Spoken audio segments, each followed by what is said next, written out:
CR, Computed Radiography, and it's by me, Elizabeth Insight. Woo!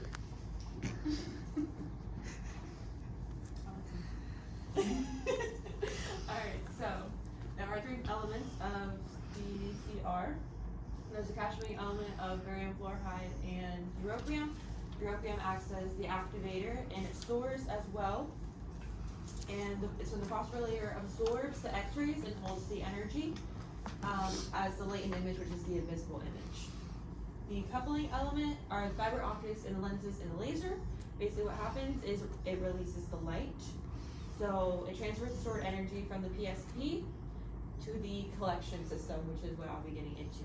The collection system turns the light into the actual image.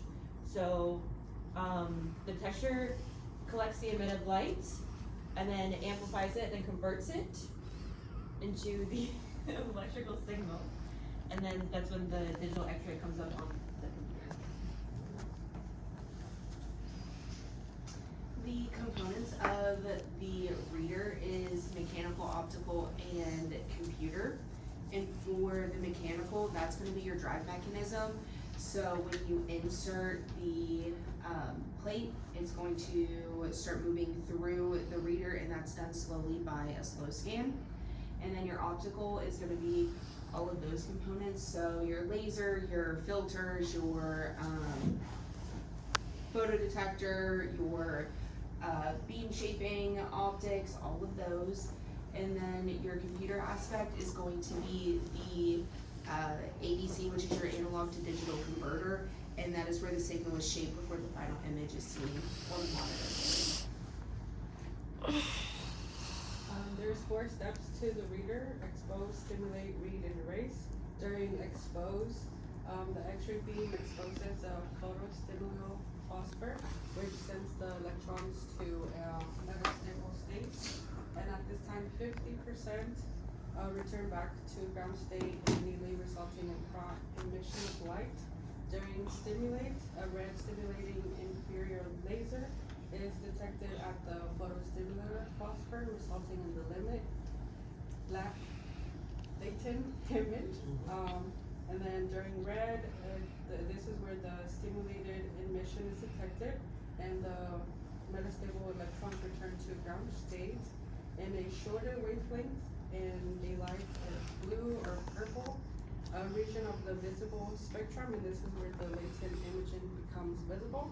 And during the last step, which is erase, any residual latent image is removed by flashing the phosphor with very intense white light. And then the cell plate, the protective layer is thin, tough, clear plastic that protects the phosphor layer. It's made out of carbon fiber or magnesium, but it has no image production qualities. And then the phosphor layer is the active layer, which is where the photostimulator is covered with barium fluoride.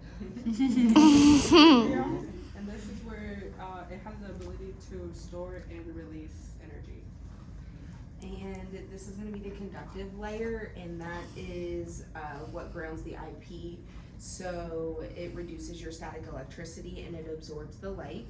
And then this is going to be your supportive layer, and that is made of a semi-rigid material. It just provides some strength for the imaging.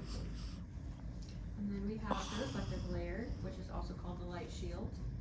And that basically sends the light in a forward direction when released in the layer.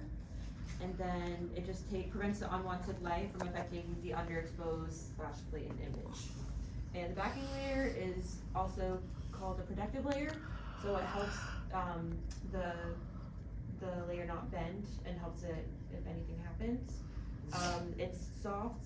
It's made out of soft polymer that protects the back of the cassette, and it helps with any unwanted radiation. Woo!